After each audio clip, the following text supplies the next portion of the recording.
শনিবার নীতি আয়োগের বৈঠকে মুখ্যমন্ত্রী মমতা বন্দ্যোপাধ্যায়ের বক্তব্যকে পুরো করতে দেওয়া হয়নি। এই অভিযোগে আজকে মানস ভূঁইয়া তিনি বিধানসভায় প্রস্তাব পেশ করেন। উত্তাল হয়ে ওঠে বিধানসভা এবং সত্যের অপলাপ করা হচ্ছে এমনটাই বিজেপি বিধায়করা অভিযোগ করেন, ওয়াকআউট করেন তারা।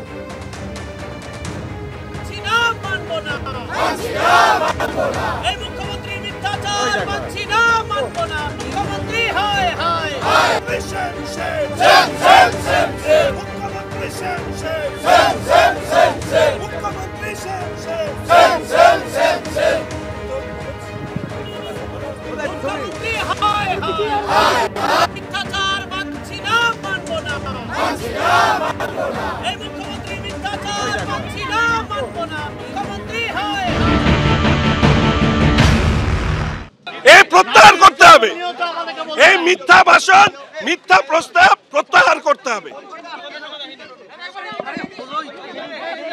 দেখুন, আমাদের মুখ্যমন্ত্রী মিথ্যে ভাষণে, অসত্য ভাষণে পটু, ফলে তিনি যে কথা সাংবাদিকদের সামনে বলেছেন সেই কথা ইতিমধ্যে নীতি আয়োগের পক্ষ থেকে সেটাকে খারিজ করা হয়েছে।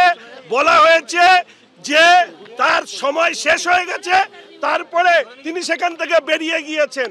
উনি নীতি আয়োগের মিটিংয়ে যাবেন না পেন্ডুলামের মতন নড়ছিলেন। গিয়েছিলেন নাটক করতে, বাইরে এসে নাটক করেছেন।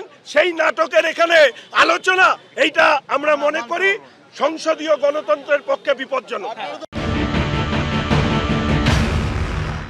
এই বিষয়ে মাননীয় অধ্যক্ষ দুপক্ষকেই যুক্তরাষ্ট্রীয় কাঠামো মেনে এবং সংসদীয় গণতন্ত্রকে মর্যাদা দিয়ে দুপক্ষকেই বলবার সুযোগ দিন। তিনজন সম্মানীয় বিধায়ক এবং সম্মানীয় বিধায়ক বললেন, কিন্তু তারপরে বলবার পরে বাকি সরকার পক্ষের থেকে যারা বলছেন তাদের কথা শোনার মতো ধৈর্য নেই, অর্থাৎ তারা শুনবেন না। এটা তারা ঠিক করেই নিয়েছেন যে তাদের মতন করে তারা বলবেন, তারপরে তাদের বিরুদ্ধাচরণ করে সরকার পক্ষ যদি কিছু বলে তাহলে সেটা তারা শুনে জবাব দেবেন, সেটা করবেন না। তাহলে বোঝাই যাচ্ছে যে এই যে অসত্য কথা বলার যে অভিযোগ তোলা হচ্ছে মাননীয় মুখ্যমন্ত্রীকে কেন্দ্র করে, আমি বারবার বলছি, সদনেও বলেছি যে মাননীয় মুখ্যমন্ত্রীর অসত্য বলার প্রয়োজন হয়। বিধানসভায় দ্বিতীয়ার্ধের আলোচনায় ফের একবার ওয়াকআউট করে বিজেপি। সেখানে বিজেপির বক্তা হিসেবে সুমন কাঞ্জিলালের নাম দেওয়া হয় এবং সেই নিয়ে কিন্তু গন্ডগোলের সূত্রপাত হন। বিজেপি বিধায়করা তারা ওয়াকআউট করেন। যিনি বাইরে তৃণমূল কংগ্রেস করেন তাকে কি করে বিজেপির তালিকায় যুক্ত করা হলো? বিজেপির পক্ষ থেকে এই নাম পাঠানো হয়নি দাবি করেন বিজেপি বিধায়ক শঙ্কর ঘোষ। এতে কোনো সমস্যা নেই, এখনো তিনি বিধানসভায় বিজেপি বিধায়ক, অনুমতি দিয়ে বলেন স্পিকার। এরপরই স্লোগান তুলে বিজেপির বিধায়করা ওয়াকআউট করেন।